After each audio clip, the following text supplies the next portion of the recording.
I'm joined now by the co-host of Pod Save America, Jon Lovett. Lovett, thanks for joining me. Thanks for having me. So we are right now in the aftermath of Jimmy Kimmel's, the biggest show that he's ever done. His monologue has nearly 20 million views on YouTube. To what extent do you think that this was a backfire at the hands of Trump, who sought ultimately to silence Jimmy Kimmel and instead handed him the biggest megaphone that he could possibly have given him? So what we've seen with Trump on some of these moments of overreach is he believes he can fake it till he makes it, right? He actually doesn't have the ability to censor people. He doesn't have the power to tell law firms what to do or media companies what to do. But these companies have often shown themselves to be too afraid to fight. And they make a mistake, which is A, they overestimate his power, and B, they forget to care what millions of people who aren't fans of Trump or who maybe are indifferent to Trump but are fans of freedom of speech have to say about it. And so we have Jimmy Kimmel is taken off the air after this sort of ridiculous bullying by the administration, overt threats, people pretending it's market forces when Trump is out there basically explicitly saying he wants these people off the air because they tell jokes about him he doesn't like. He doesn't have a sense of humor about himself. In the firestorm, Disney pulls Kimmel. There's a backlash. There's people canceling their subscriptions. I'm sure they're hearing from people internally. I'm sure they're hearing from talented people that work with them. The backlash runs not just from the left, but all the way to people like Ted Cruz and others who Kimmel cites in his monologue. And then all of a sudden he's back on the air, still not on Sinclair, still not on the Nexstar channels, but on 80% of the stations. And he gives not just the most popular monologue he's ever given, but look, I'm a former speechwriter, and that was one of the best, forget comedy monologues. Yeah. That was one of the best political speeches I've ever seen. And I would tell Democratic politicians, you should go check out how Jimmy Kimmel managed to be funny, self-deprecating, poignant, emotional, ethical, moral, without ever sounding like he was trying to cross the fucking Delaware, without ever sounding like he was doing the Federalist Papers, without ever going to high dudgeon. He was just direct to the point and made an argument. And it wasn't for the people that are already fans, and it wasn't for the people that decided before he spoke that he wasn't going to do enough to address the controversy, but to the vast majority of people who believe in free speech and don't view politics as a means of punishing their enemies. Why do you think Trump decided to weigh in again, given that this is, Dan Pfeiffer's rule is that you focus on issues that unite your side and divide the other side. And so if you have all of the left united, if you have all the independents united, and if you have so many Republicans united that even Rand Paul, Tucker Carlson, Candace Owens, Ted Cruz, all agreeing, Glenn Greenwald, all agreeing with every single person on the left. If you have that kind of an issue, why issue another threat and basically say, oh, you know what, I was able to extort this channel once, and let's see if I can just do it again. I was able to get $16 million from ABC News once. I can probably get more now. Why double down here on such an unpopular issue? Listen, I don't know how to plumb the depths of the man's mind. Look, yeah, I think we've all were caught off guard to some degree by the aggressiveness of the administration's attacks on institutions that weren't loyal to him, outside power centers, whether it was universities, media institutions, corporations, and law firms. But even more shocking was how so many of them were willing to cave. And, Trump, from the very beginning, has been like a raptor testing the fences. He got 16 million out of ABC. He got 16 million out of CBS. And look, people can disagree, but he put pressure on CBS and Paramount over Stephen Colbert as that merger was approaching, and now his contract is ending. And so he's trying to see what he can get away with. He's trying to see how far he can take this. And also, he's a poster. He's an angry poster, and he's posting through it. So I don't know, but I do think it was it only made Kimmel's job just a little bit easier because you have all these sort of like Trump intellectual Zambonis who come out behind to like clean up and smooth out all the bullshit that he puts out there. And all these people go out there and they say, well, yes, perhaps Brendan Carr's comments were unhelpful, but this was ultimately market-based. This isn't an issue about the First Amendment. This was the affiliates cracking down on someone that they didn't like and for their own business reasons. And then Trump comes out there and he's like, cancel Seth next, NBC, do it. I'm going to come after ABC for all this other shit because I'm pissed that he's back on the air. They've made a big mistake. So like he's just making our case just a little bit easier. Right. You know, look, I'm not going to pretend that suddenly we recognize the virtue of using these boycotts like what we saw against Disney and ABC and Hulu, like this is some new phenomenon. But the reality is that if Disney is going to act in a way that is solely focused on finances, because clearly free speech was not taken into account. The First Amendment was not taken into account. Democracy was not taken into account. This was purely like a late stage capitalistic, nakedly financial decision that they made. And so if that's the only language that they understand, fine, we'll communicate in that language. There were a ton of searches all weekend for folks who were looking to boycott and cancel ABC. Those search terms surged in Google Trends.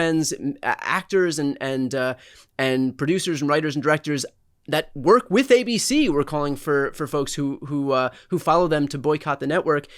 Where do you think about Sinclair and Nexstar in all of this? Because we have seen some degree of backtracking at the hands of Bob Iger's Disney, but then that doesn't really fix the issue of these affiliate stations who are kind of holding firm here and allowing Trump to continue his government-fueled censorship. So I feel like there's 2 points here. You know, I interviewed a historian a while back, and I was talking to them about why do certain people stand up and others don't, right? Like, why did so many conservatives fold to Trump, but a precious few decided to take great risks to leave their party and become people that advocate against them? And there's no easy answer, but part of it is making sure that we encourage people to have morality, ethics, integrity, grit as part of their identity. And so I do want to say, like, it is important for us. Like, Trump's great strength is he appeals to the worst parts of people and makes the worst parts of their politics more true. We still do have to appeal the best to people. And I agree that a lot of these companies have been making sort of mercenary-like decisions and not caring enough about the country. But I think we should start from an assumption that these people do care about the country, and we have to remind them of that, even if we know that financial interest and political pressure and other concerns may swamp it. We have to like keep that. We have to not give them the concession that they don't care, because we have to remind them that they should. Anyway, that's one point. But second, we have to figure out how to make sure that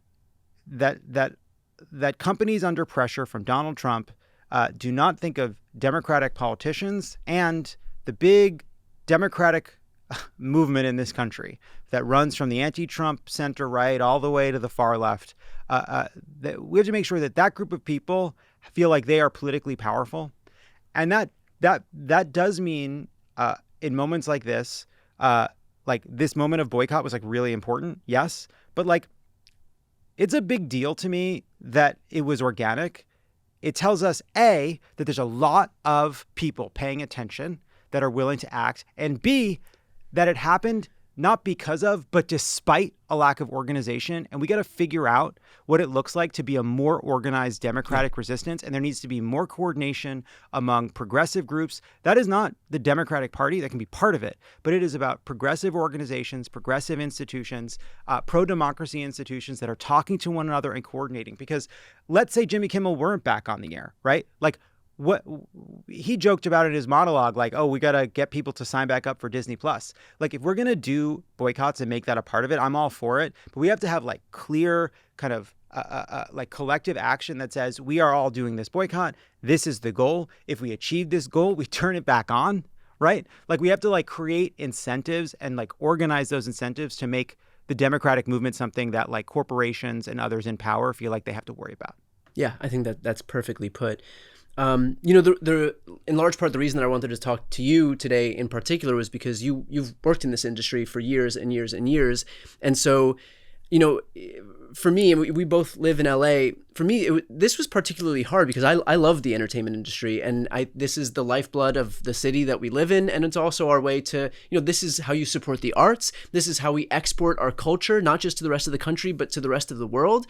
And it's not just the actors who are important here, or the TV executives. It's millions and millions and millions of other people, below the line of grips and gaffers and PAs and craft services and local restaurants. I mean, this is the whole lifeblood of this city.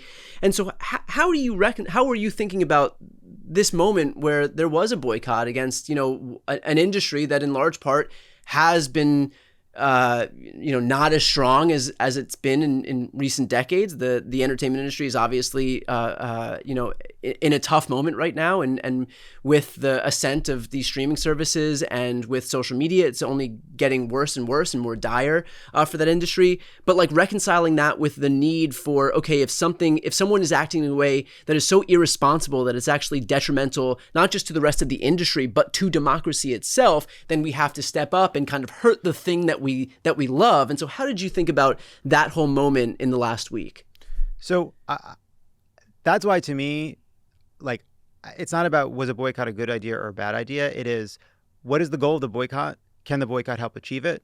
And if so, can we successfully make that case and get enough people to do it so that it's acute and so that it works? When Colbert was canceled, it felt to me like the culmination of basically all the different forces against the entertainment industry kind of coalescing in one. You had pressure from the federal government, which was awful and like unprecedented.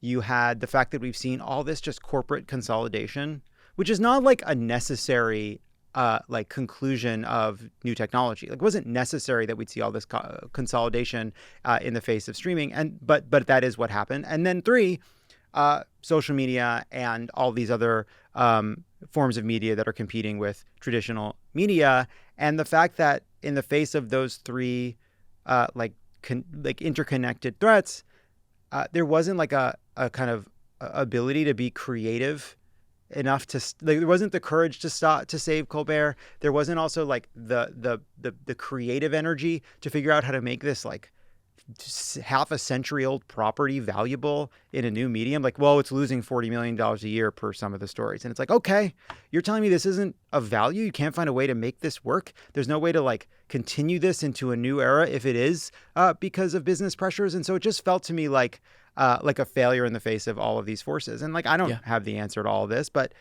like I love Los Angeles. Like, I believe in Los Angeles. I want Los Angeles to be the home for entertainment, and I want it to be, and I want what we do here to continue to be like a light of culture, not just in our country, but around the world. Like, maybe that's too earnest, but I love that. I love movies. I love television.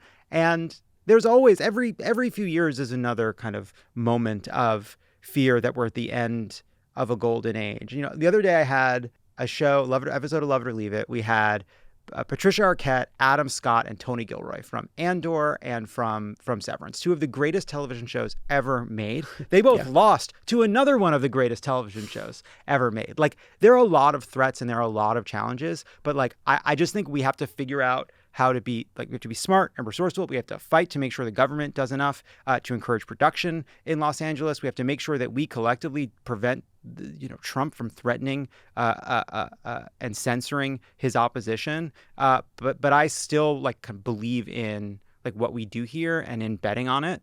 And does that mean at times we're going to have to have a fight with Disney because they're not doing what they're supposed to be doing? Sure, but we do that with love, Yeah.